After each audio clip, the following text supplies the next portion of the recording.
नमस्कार, मैं सबा और आप देख रहे हैं N4 न्यूज भारत। आज दिनांक 12 जून 2023 को होटल रॉयल सीन में साक्ष्य food safety service private limited के द्वारा एक दिवसीय संगोष्ठी कार्यक्रम का आयोजन किया गया, जिसमें मुख्य रूप से अतिथि झारखंड राज्य के स्वास्थ्य मंत्री बन्ना गुप्ता उपस्थित थे।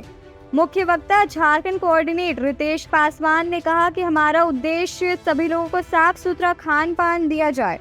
अपने दुकानों में किस तरह से भंडारण एवं वितरण किया जाए, इसके लिए हम लोगों को जागरूकता अभियान चलाकर लोगों को जागरूक कर रहे हैं।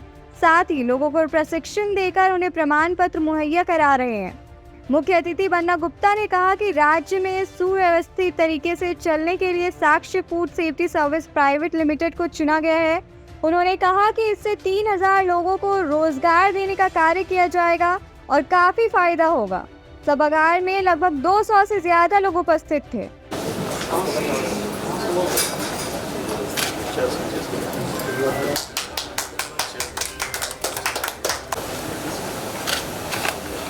प्रेरणा से आप अभिभूत हैं और भगवान बुद्ध ने कहा था, बुद्धम शरणम गच्छामि, धर्मम शरणम गच्छामि, संघम शरणम गच्छामि। और आज भी उनकी वो विचार आज भी बहुत वर्तमान समय में हम सबों के लिए प्रासंगिक है। और आज भी यदि चाहे वो बुद्ध धर्म हो, चाहे वो सनातन हिंदू धर्म हो, मैं समझता हूँ कि दोनों धर्म में जो धार्मिक चीज़ें हैं वो भगवान बुद्ध के आदर्श के प्रति जो है गहरी विचार से प्रेरित होते हैं। हम लोग जब छोटे थे तो माँ को खुश करना होता था, तो हम लोगों के लिए कुछ अच्छा सा व्यंजन बना देती थी, हम लोग खुश हो जाते थे। जब बड़े हुए और विवाह किया तो माँ कहती थी अपनी बहुओं को कि पति को खुश करना है तो खुश करने का रास्ता पेट से होकर गुजरता है। पेट का मतलब है अच्छे व्यंजन। अच्छे व्यंजन का मतलब है सुपाच्य भोजन, जो आपको स्वादिष्ट भी लगे और पच भी जाए और आप शरीर से बलिष्ठ भी हो और आपके शरीर पर उसके कुप्रभाव नहीं पड़े। जैसे अभी वर्तमान परिस्थितियों में अभी हमारे बच्चे जो हैं सबसे पहले बोलते हैं, और ऐड भी ऐसा ही चलता है, मम्मी बस 2 minute Maggi Maggi Maggi, fast food और अजीनोमोटो और पता नहीं उसमें क्या क्या और लगते हैं।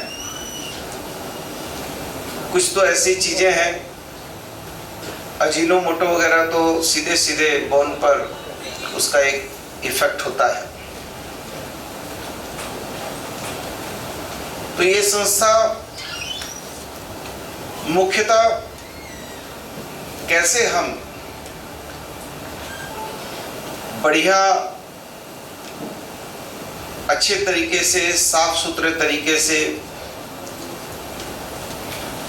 अभी हम लोग रोड पे भी जाते हैं तो देखते हैं मटन का स्टॉल है, चिकन का स्टॉल है, खुला है, मक्खी बैठ रही है, धूल उड़ रही है। बहुत से ऐसे खाना बनता है, विशेष करके बाजारों में, उसमें जो तेल का इस्तेमाल होता है हम रिफाइन ज़्यादा पसंद कर रहे हैं, जबकि रिफाइन का एक बहुत गहरा शरीर पर इसके दुष्परिणाम भी आने लगे हैं। मैं इस संस्था को बहुत धन्यवाद देता हूं कि एक अच्छी सोच से एक अच्छे विचार से आप आगे बढ़ रहे हैं। और प्राय यदा कदा ये भी देखा जाता है कि पर्व त्योहार जब होते हैं तो पर्व त्योहारों में विशेष करके मिलावटी सामग्री का इस्तेमाल होता है।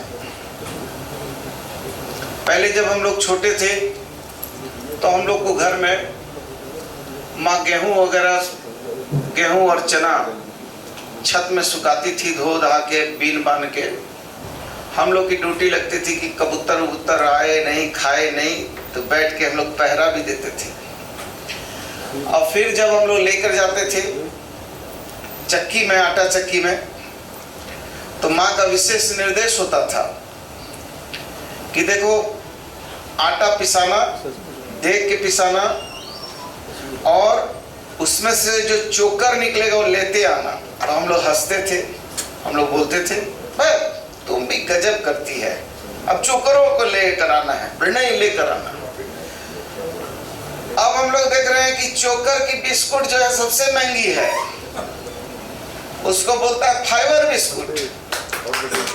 जब माँ बोलती थी चोकर ले आना और चोकर को मिला देती थी आटा में, तो हम लोग गुस्साते थे।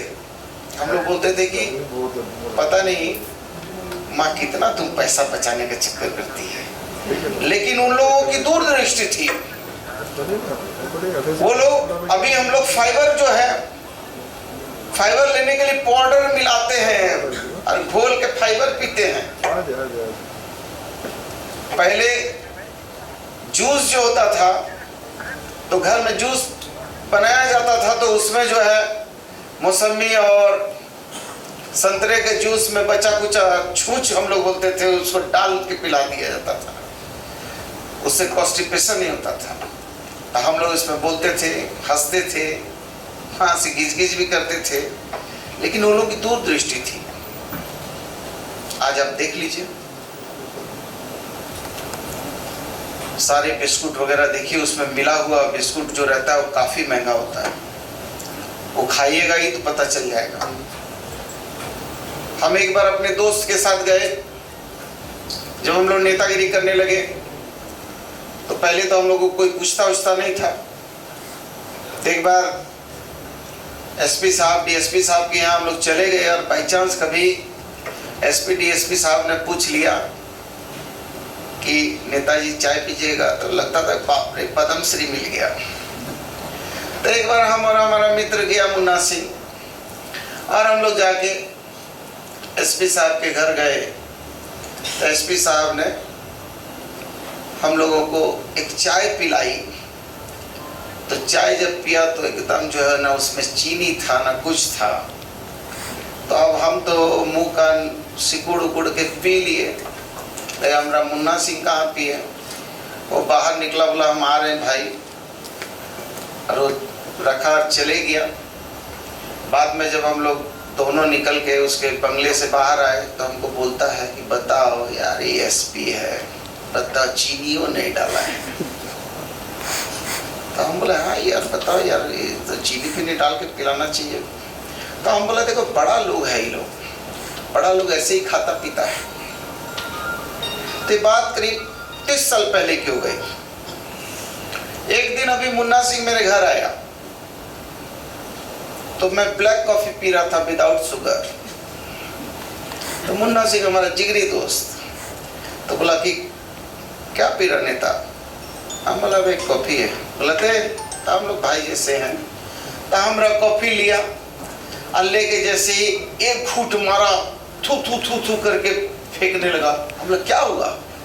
बोला भाई हम समझ गए अब तुम भी बड़ा आदमी हो गए, याद करो एक बार बोले थे ना तुमको एक बड़ा आदमी तो बिना चीनी का पीता।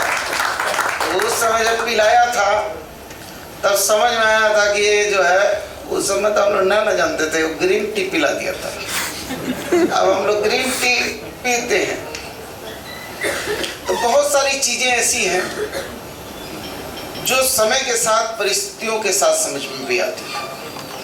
ऐसी खबरों के लिए जुड़े रहे N4 न्यूज़ भारत के साथ।